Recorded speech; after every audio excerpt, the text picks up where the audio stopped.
Yeah, the triple challenge is it's an excellent way for somebody to get into the BSB series and really get your name out there. And yeah, obviously next year we're just looking at moving forward and progressing into the higher ranked classes. And yeah, Super Sport or Super Stock 1000 is sort of the direction we're looking at. And yeah, but it all depends on the deals that come together.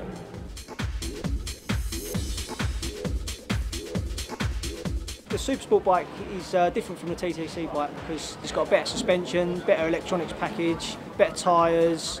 You know, there's a lot more involved in Super Sport with engine tuning and stuff like that. We're just basically on a stock bike, so it's going to be another learning curve next year, but I'm up for the challenge if I can do it.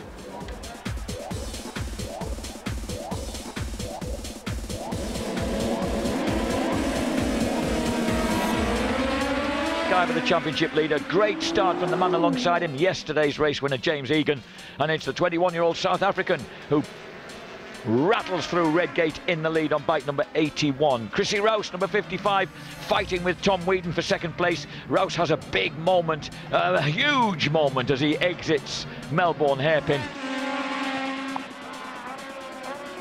Further downfield, Goddard catches people out as they clip the curb and go down. Two fallers there. Tom Wheaton, a huge moment coming out of the Melbourne hairpin, allows Phil Atkinson, the South African, to pounce and move through into second place.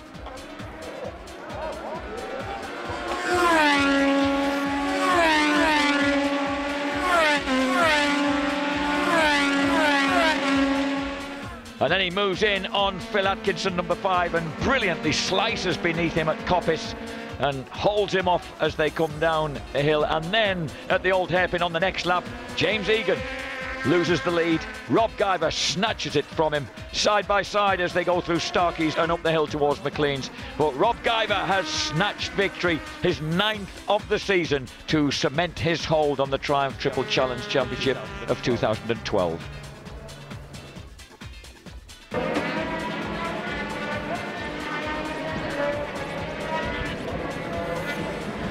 Yeah, it was a great race again. We just gave it our all, and yeah, I was hoping to just try and do pretty much the same thing we did yesterday. Just get our heads down and just focus on the race and just push ahead.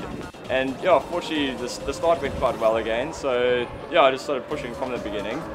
And I saw we had about a second lead through most of the race, and still about 3 laps to go. I made 1 or 2 little mistakes just trying to push harder, which I shouldn't have. And yeah, that brought Robin to back me, and he went through, saw the gap, got through, and that's where I thought, okay, I'll try and sit and trail him now. I'd like a double win, but yeah, we'll definitely take first and second. There's still another 4 races left, 2 rounds, and anything can happen. I knew I couldn't break away. The guys were following me all the time. Rob came past a couple of times. I got him straight back. And, coming onto the last corner, onto the last lap, I tried to get some good drive out of there and lost the rear end, and obviously got passed by Christy to the line. So, gutted for that result.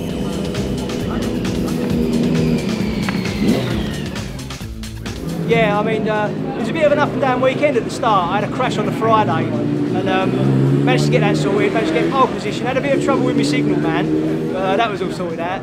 But first race was a bit frustrating for me. I had a bit of a bad start, managed to catch James Egan up. Just as I was lining him up to pass him for the win, red flags come out, so unfortunately I was a bit glad about that.